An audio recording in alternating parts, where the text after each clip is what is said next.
सर्व पत्रकार बंधूंचं स्वागत.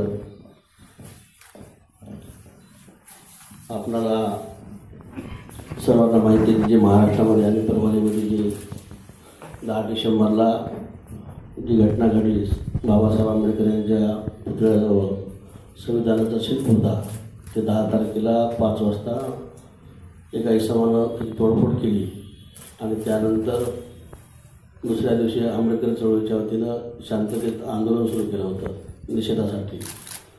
त्या आरोपीला अटक झाली होती, पण त्यांच्यावर देशद्रोहाचा गुन्हा दाखल करण्यासाठी आणि शांततेत आंदोलन 11 तारखेला सुरू होतं.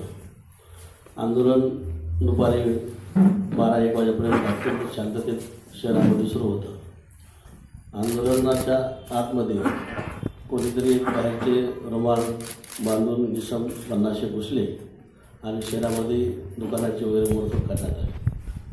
त्यानंतर संध्याकाळी 4च्या नंतर जे आंदोलन शांततेत लोक रस्त्यावर बसून करत होते, कार्यकर्ते ते, त्यांना पोलिसांनी कोम्बिंग ऑपरेशन करून रात्री घरातून उचलून मारहाण केली, पोलीस स्टेशनमध्ये नेऊन मारहाण केली, महिलाला उचलून मारहाण केली आणि त्यानंतर 2 दिवस जे कोम्बिंग ऑपरेशनमध्ये 11 तारखेला संध्याकाळी उचललेले जे युवक होते त्यांना रात्री कोम्बिंग ऑपरेशनमध्ये आणल्यानंतर 2 दिवस पोलीस कस्टडीमध्ये मारहाण केली आणि त्यामध्ये जो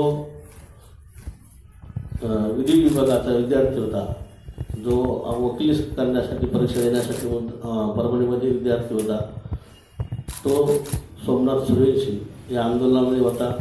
त्याला पोलिसांनी त्याच्या घरून कोम्बिंग ऑपरेशनमध्ये आणून पोलीस कस्टडीमध्ये कंटिन्यू 2 दिवस मारहाण केली आणि 2 दिवस त्यांना PCR झाला. त्यानंतर तिसऱ्या दिवशी MCR झाला. जेलमध्ये असताना तो संध्याकाळी 14 तारखेला संध्याकाळी वारला आणि पोलीसवाल्यांनी जी सांगितली माहिती की आम्हाला की सकाळी 15 तारखेला की त्याचा अटॅकनं मृत्यू झाला म्हणून.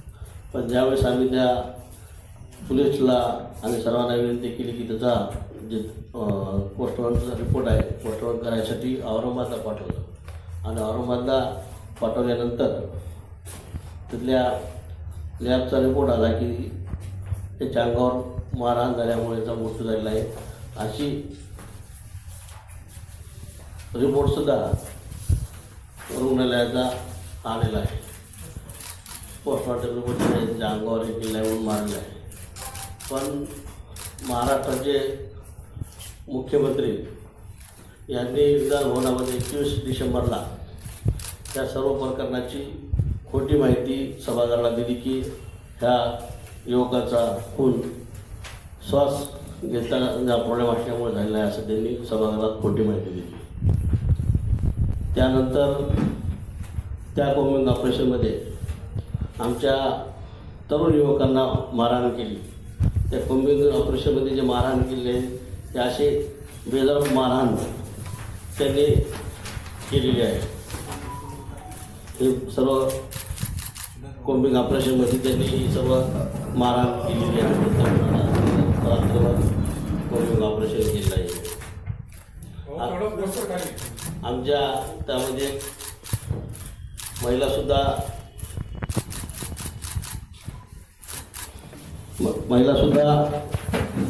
आंबेडकर वचलाबाई मानवते म्हणून होत्या, त्यांनासुद्धा कोम्बिंग ऑपरेशनमध्ये मारहाण करून पोलिसांनी त्यांना अवघड जागेवरसुद्धा मारहाण केली. तेवढ्यावरच पोलीसवाले न थांबता त्यांनी जे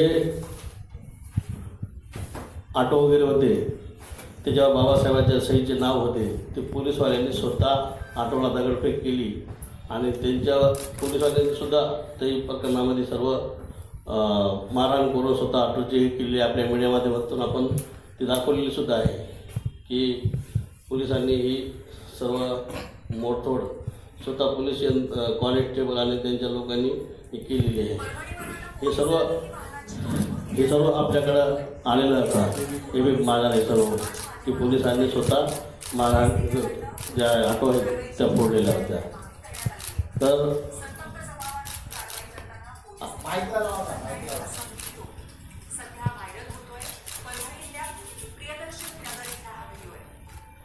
असा हे पोलिसने सुद्धा स्वतः मोडतोड केली आहे आणि आज आमच्या 2 ते 2.5 महिने झाले आहेत. या प्रकरणावर मुख्यमंत्री गांभीर्य घेत नाहीत.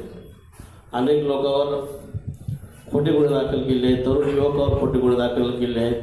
त्या शिक्षक विद्यार्थी आहेत, विद्यार्थ्यांच्या नोकरीच्या अडचणी आहेत. त्या आंदोलनामध्ये नसताना सुद्धा त्यांच्यावर खोटे गुन्हे दाखल करून घेतलेले आहेत.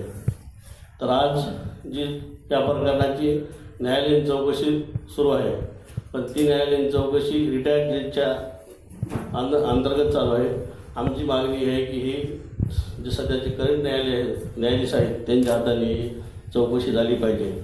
आणि या कोमिंग ऑपरेशन आणि सोमनाथ सूर्यवंशी यांना जे 2 दिवस पोलीस कस्टडीमध्ये मारहाण करून पोलीस कस्टडीमध्ये वारले, ते पोलीस निरीक्षक ज्यांनी मारले ते अशोक गोरबांड आहेत, त्यानंतर मरे आहेत, तुर्नर आहेत आणि इतर पोलीस अधिकारी. आमची एकमेव मागणी आहे की यांच्यावर 302चा गुन्हा दाखल झाला पाहिजे आणि यांची पोलीस सेवेतून बडतर्फ यांना केलं दिलं पाहिजे, ही आमची मागणी आहे. आणि मी काल मुख्यमंत्र्यांना पुन्हा निवेदन दिलेलं आहे. 3 तारखेपर्यंत आमच्या ह्या ज्या मागण्या आहेत तुम्हाला मागण्या दाखवतो वाचून मी. न्यायालयीन चौकशी ही शिवाजी न्यायाधीशाकडून न करता सिटिंग न्यायाधीशामार्फत करण्यात येईल. त्यानंतर पोलिसांच्या कोमिंग ऑपरेशनची आणि एकूण सर्व प्रकरणाची न्यायालयीन चौकशी करावी. कलम 100